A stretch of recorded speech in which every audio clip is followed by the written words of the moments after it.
Morning, Brian. Oh, morning, Gary. Thanks for joining me out here as we sit in the midst of Moore Square here in downtown. You've been a landscape architect for 40 years in this community. Well, my office used to be right across the street. Really? Yeah, so I saw this park transform from what it was to what it is today. That's fantastic. I've been a landscape architect for 30 plus years, and working on a variety of projects wherever. But, since we're sitting in the middle of Moore Square here and you've got to watch it develop and redevelop, what are your thoughts about urban parks? And what do you think a park like this means to the city of Raleigh and to the surrounding community here? Well, I think, as you know, Moore Square was one of the original 5 squares in the Christmas plan when the city of Raleigh was laid out. But I did see a great transformation here. This was a park that had suffered, had been neglected, wasn't not a safe feeling for visitors. Okay. Sure. One of the most spectacular things about this park is the trees, and that, of course, was something that the city was very focused on when the plans for this redevelopment, the reinvention of this park happened. Sure. But in terms of the there's so many aspects of why urban parks are important. Right. So with a park like this, surrounded by neighborhood and communities, and it's got to have some significance. Yeah. Oh, it absolutely does. And this park has historic significance, which we've talked about a little bit in terms of where we get our inspiration. Sure. When we're designing parks. Right. This square had the first church that had a integrated congregation, and that is represented here somewhere. So, Brian, we talked about what this means to the community and being able to reconnect with one another in a park like this. For me, one of the great values also is the experiences that can happen in a park like this, and the design allows for a lot of variety of things to happen.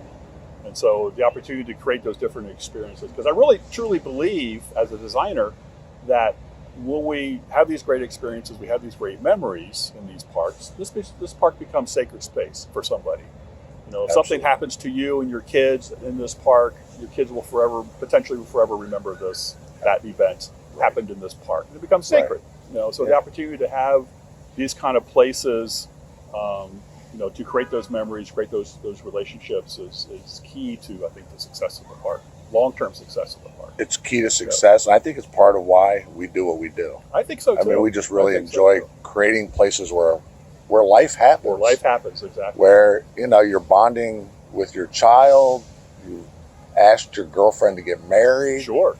Yeah. And those memories start to, we sometimes often say that, we create places where memories happen. Right.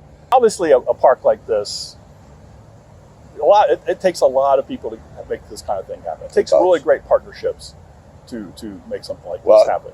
Obviously, the city of Raleigh had a vision of what they wanted this place to be. The designers helped bring that vision to life. Mm-hmm. But you don't do this without partnerships. You don't do this without creating a sense of ownership in the community. Right.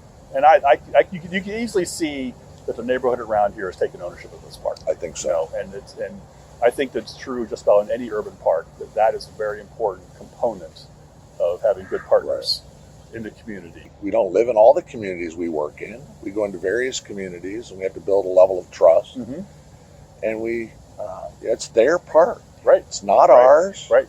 As much as we invest in it, and in thought and putting form to what the community desires, but it's their park. Right. I'm interested in where you draw inspiration from when you have the opportunity to create a space or a place like this.